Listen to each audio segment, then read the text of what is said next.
The late afternoon California sun hit the coastal neighborhood like honey poured over glass, but the crumpled, heavy stock envelope in Lucia's fist was the color of an alarm. Its red certified mail stamp glared above her white knuckles as I shifted the heavy canvas duffel on my shoulder, the leather strap biting into my collarbone after the 4-hour drive down from Sacramento. The air smelled of salt, dry eucalyptus, and the faint metallic tang of an approaching offshore system. Whatever was inside that envelope had reached her before I did. Inside the historic Craftsman house, Buster, my 70-pound golden doodle, hit the screen door with both front paws. It rattled on its hinges. He let out a frantic, high-pitched whine, a blur of copper curls and uncontained joy. I had spent 3 days in windowless rooms fighting over agricultural runoff metrics and zoning loopholes. The sound of my dog was the first real, uncalculated comfort I had heard all week. But my attention stayed on Lucia. She stood behind the screen, framed by peeling white trim in a light, faded blue floral dress with thin shoulder ties fluttering in the breeze. 2 months earlier, the Coastal Eco-Restoration Committee had paired us as co-leads after the board decided its local chair needed a Sacramento policy specialist beside her. Lucia had called that arrangement unnecessary interference. I had called it a conflict management plan. We had both been too polite to call it what it was, reluctant partnership. Watching Buster had been the first favor she had accepted from me without turning it into a committee vote. "Hey," I said, dropping the duffel onto the wooden planks with a dull thud. Buster squeezed past her legs when she nudged the screen door open and leaned his full weight against my denim-clad legs. I crouched to scratch behind his ears, but my eyes stayed on the envelope. Lucia forced a smile. She was 38, 9 years my senior, raising 7-year-old Leo on her own while chairing a chaotic, underfunded committee. "Welcome back, Judah." Buster was a perfect angel. He and Leo built a sofa-cushion fort. I think Buster engineered the roof. "What's in the envelope?" She looked at her hand as if she had forgotten it was there. "Just late committee mail." "Committee mail doesn't arrive by certified post with legal letterhead." I pointed to the red print visible through the paper. "Who sent it?" Her shoulders dropped an inch. Miller Earthworks. The contractor had been hired to dredge the southern inlet. I had advised against him during bidding because of his permit history and unresolved compliance warnings. But the board had outvoted me on price. My old mentor used to say, "Leverage isn't a threat. It's just knowing where the weight actually sits." Miller was trying to put all of that weight on Lucia. "Let me see it," I said, holding out my hand.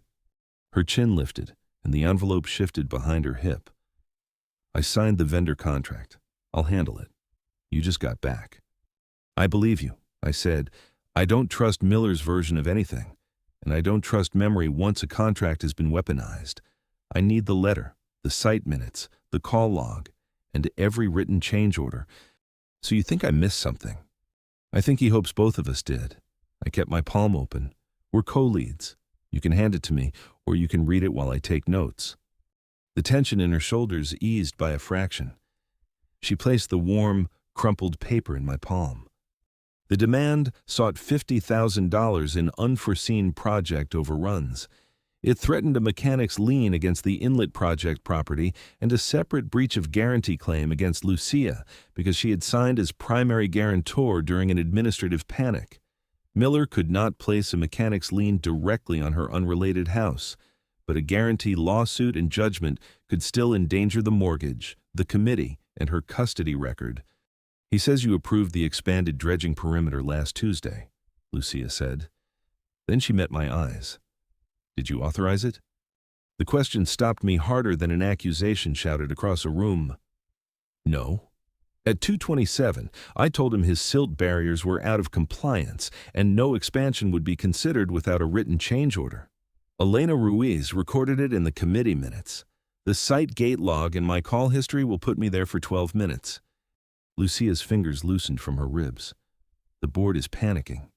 If he files before we answer, the state could suspend the matching grant. I can't afford a guarantee fight over this house." I folded the letter precisely in half and slipped it into my jacket. Then we verify where the weight sits before Miller gets to define it. You can't promise we'll win. No, I said in the quiet register I used when negotiations turned hostile, but I can promise we'll have better facts than he does. I'm taking Buster inside. Then we make tea and build the answer together. Her phone rang before we crossed the threshold. Elena Ruiz's name lit the screen. Lucia answered on speaker. Elena did not waste time. The committee's emergency bylaws required both policy co-leads to certify any response to a contractor demand before the treasurer could freeze payment. The answer was due Friday at 5. I can prepare the local record, Lucia said. Judah doesn't need his Sacramento firm dragged into this. My firm isn't on the committee, I said. I am. She covered the microphone with one hand. You argued against this co-lead arrangement for 2 meetings. I argued against a title without authority. This is the first time the authority matters. The screen door rattled as Buster pushed his nose against it. Lucia looked from the dog to the envelope, then uncovered the phone. Fine, she told Elena. I control the committee response. Judah controls the technical review. Neither of us submits anything without the other seeing it. Elena agreed and scheduled a document check for the next morning. The reluctant partnership finally had rules, a deadline, and a reason neither of us could simply walk away. We sat at her kitchen table an hour later. The California sun had dipped significantly lower, casting long, bruised shadows across the scarred oak surface. Leo was in the living room watching a cartoon, the faint tinny sound of animated explosions bleeding into the kitchen. Buster was asleep under the table, his heavy chin resting securely across the toe of my right boot. I had my laptop open, the brightness turned all the way up, the screen illuminating the dense 1,000-page PDFs of the State Water Resources Control Board regulations. Lucia sat across from me, a yellow legal pad and a pen in front of her. She looked exhausted, staring blankly at the unwritten lines. I got up, walked to her counter, and filled the kettle. I moved quietly around her kitchen, pulling her favorite ceramic mug from the second shelf, the one with the chipped handle, and made her a cup of Earl Grey tea with exactly a splash of oat milk. I walked back and set it down quietly on the oak table, right next to her legal pad. I didn't say anything. She blinked, pulling her gaze away from the yellow paper, looking from the steaming mug to me. You remembered, she said softly, wrapping her cold hands around the heated ceramic.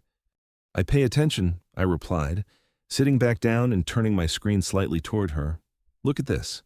Clause 4B of his state discharge permit. Because he's operating within a designated coastal sanctuary zone, he is legally required to log daily turbidity levels and submit them to the county. If he doesn't, his contract is fundamentally in breach, which invalidates any secondary claim for financial overruns. She leaned in, the thin fabric of her floral dress brushing the edge of the table. Can we prove he didn't log them?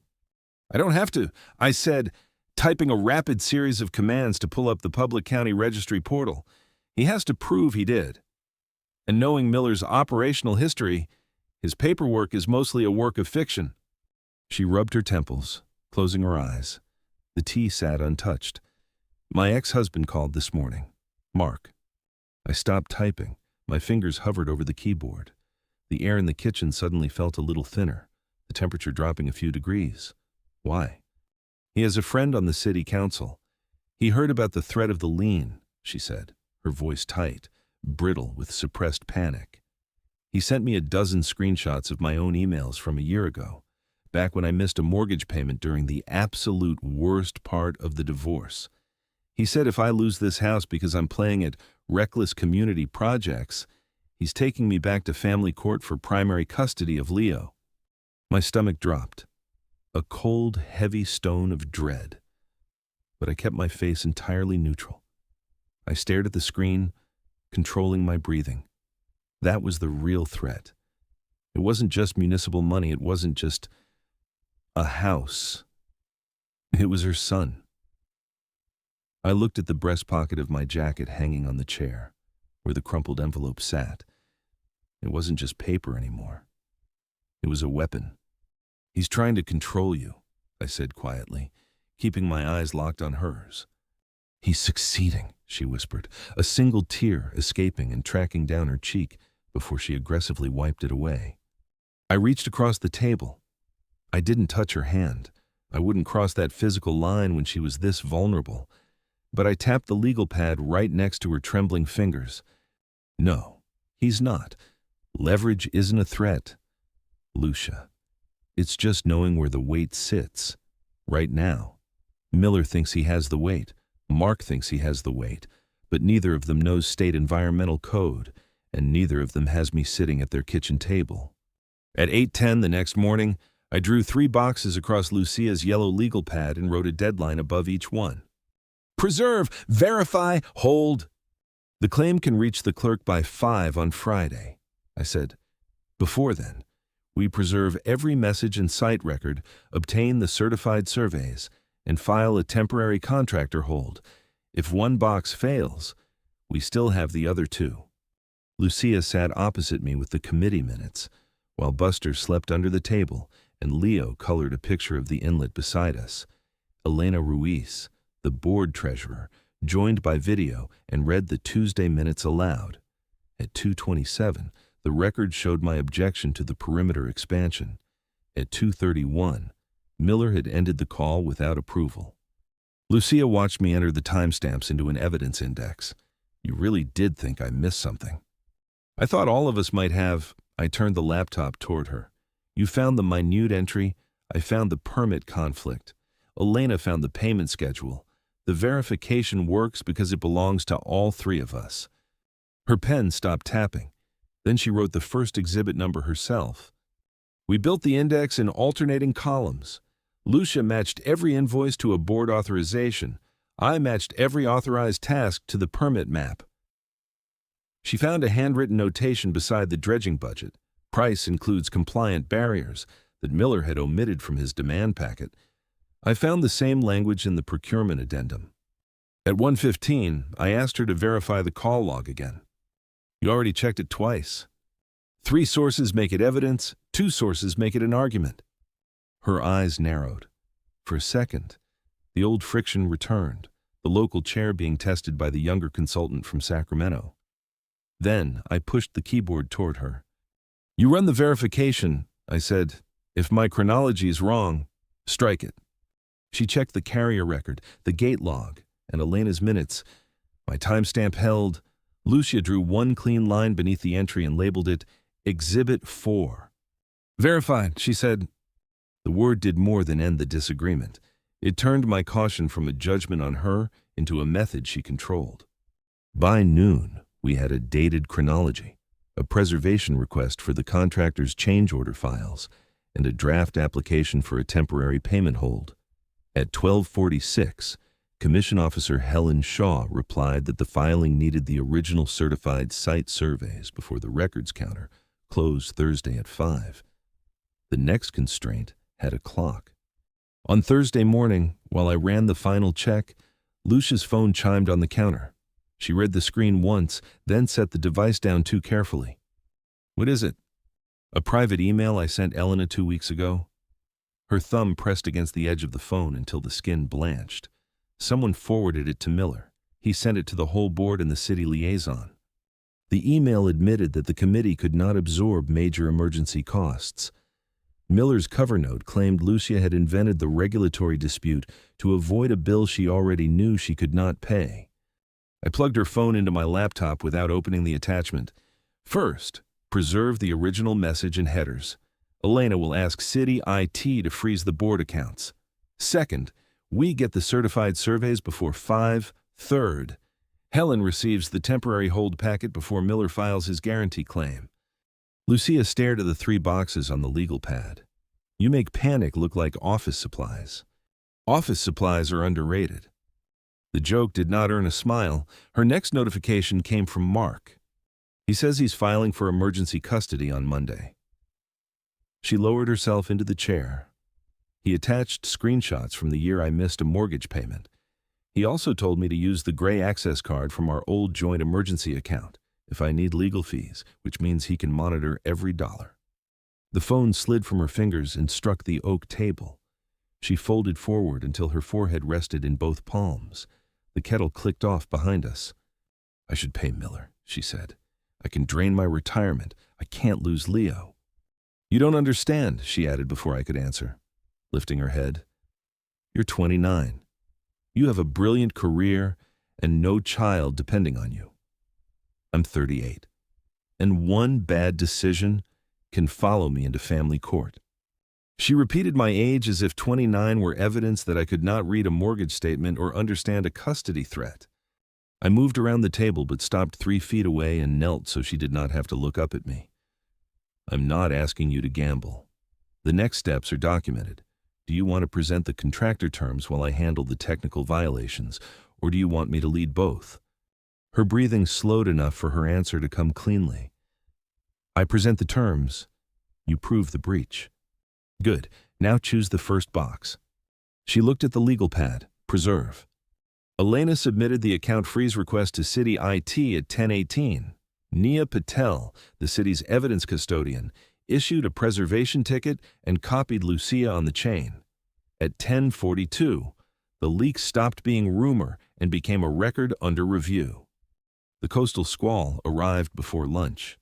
We drove across town to the county records office, my old truck grumbling beneath us while the driver's side windshield wiper skipped the same spot in my line of sight with a rhythmic thwack squeak.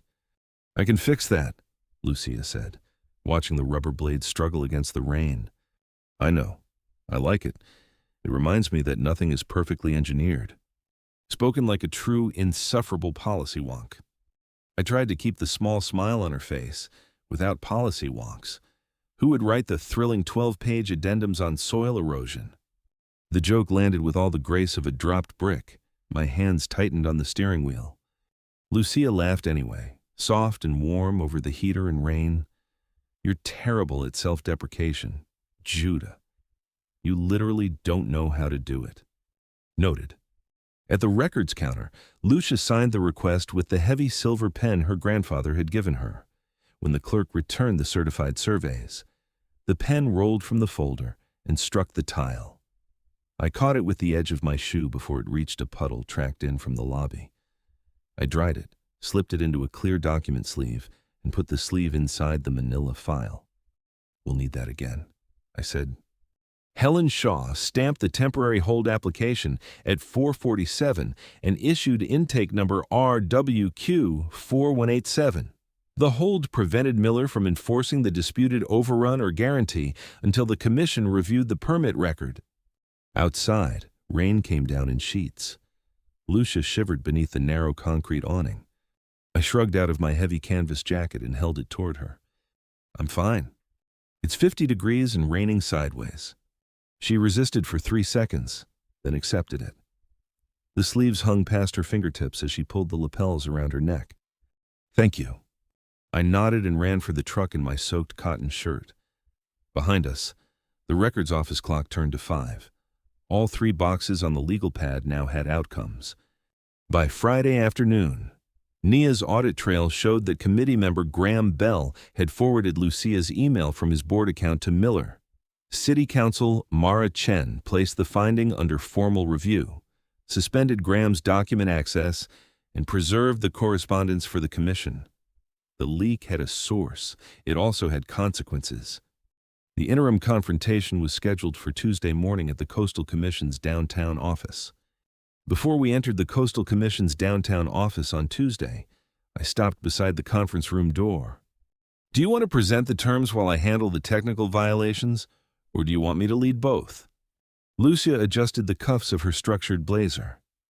I present the terms. You prove the breach. Miller sat at the long mahogany table in an expensive suit, his corporate lawyer beside him. Board Treasurer Elena Ruiz sat with the committee. City Council Mara Chen and Commission Officer Helen Shaw occupied the witness side with the intake file for RWQ 4187. I sat beside Lucia with my laptop closed and a thick manila folder under my hands. Let's make this simple, Miller said. You pay the $50,000, I finish the dredging, and I don't pursue the project lien or guarantee claim. Nobody's reputation takes a hit. The room looked to Lucia. No, she said. Miller leaned back. We all saw the email. You're out of funds and inventing a regulatory loophole. Lucia opened the first page of the proposed interim agreement. These are the committee's terms. You withdraw the overrun demand. You suspend all lien and guarantee activity. You leave the inlet site by 5 today and preserve every project record. The committee will place the contract in standstill pending procurement review and final remediation terms. She pushed the paper toward him herself. I slid the technical packet beside it. Clause 4B required daily turbidity logs. Your production contains none for 14 operating days. The certified surveys show the silt barriers 3 feet above the permitted high tide line. Regional Board Intake RWQ 4187 has opened a review that may expose Miller Earthworks to civil penalties of up to $10,000 per day, subject to agency findings. His lawyer opened the folder and stopped on the stamped acknowledgement. Mr. Harris, my client acted in good faith based on verbal authorization. Elena's minutes record my refusal at 2:27, I said. The gate log, call history, and change order register show no later approval. The weight is not in Miller's accusation. It is in the records he was required to keep and did not. Mara Chen placed Nia Patel's audit summary on the table. The city has also confirmed that board member Graham Bell forwarded Lucia Reed's private email to Miller Earthworks. There is no evidence that Miller breached the board system, so the city is not alleging unlawful access. The forwarding and Miller's use of the message are under separate ethics and procurement review. Mr. Bell's document privileges have been suspended. For the first time, Miller looked toward the exit. Lucia kept her voice level. You used my private concern as proof that your unsupported bill was valid. It wasn't. Sign the standstill, or the committee proceeds with the regulatory review, the guarantee defense, and formal termination for material breach. The air conditioner hummed above us. Miller read the stamped intake number again, then took his lawyer's pen and signed the interim standstill. Mara countersigned for the city, Elena signed for the committee, and Helen Shaw entered the document into the commission file. The final settlement would wait for the agency findings and a remediation plan. The immediate threat would not. 3 board members set their cups down almost together. Lucia closed the folder and rested both hands on it. She had not borrowed my voice. She had used her own. Later that evening, we were back at her house.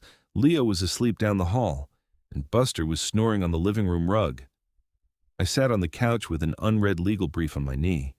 The immediate job was done. I had no itinerary and no remaining task, but I stayed. Lucia brought 2 glasses of water and sat at the opposite end of the couch. Mark texted. She said, "And? Donna Ortiz." My family law counsel filed the response this afternoon. She attached the commission hold, the mortgage record, and Mark's messages. The judge denied his emergency request and ordered future custody concerns through counsel.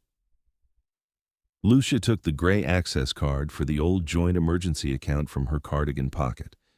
Donna is returning this to him tomorrow and closing my access. School pickup will be the only exchange point. She set the card beside the legal brief instead of gripping it.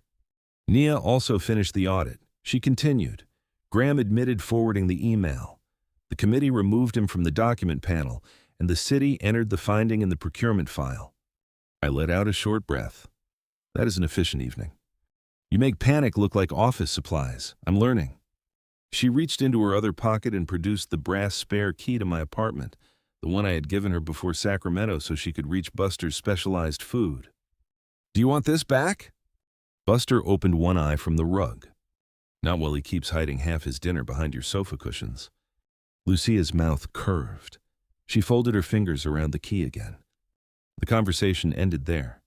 The legal brief stayed unread. Water rings gathered on the coffee table, and neither of us hurried to end the evening.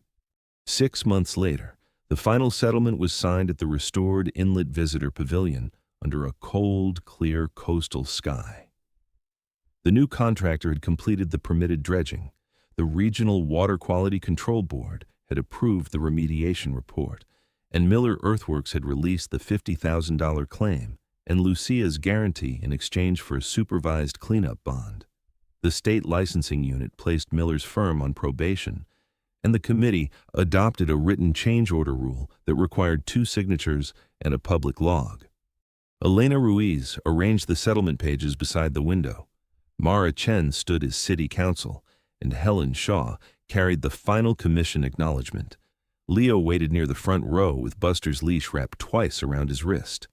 Buster kept trying to investigate the plate of pastries meant for the witnesses. Mara read the closure summary into the public record. Miller Earthworks had funded the cleanup bond and withdrawn every payment and guarantee claim.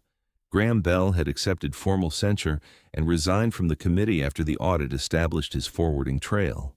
Donna Ortiz had obtained dismissal of Mark's emergency custody request. He later withdrew the remaining petition and signed a communication order limiting custody discussions to the parenting application and counsel. Lucia had returned the gray joint account access card through Dana's office.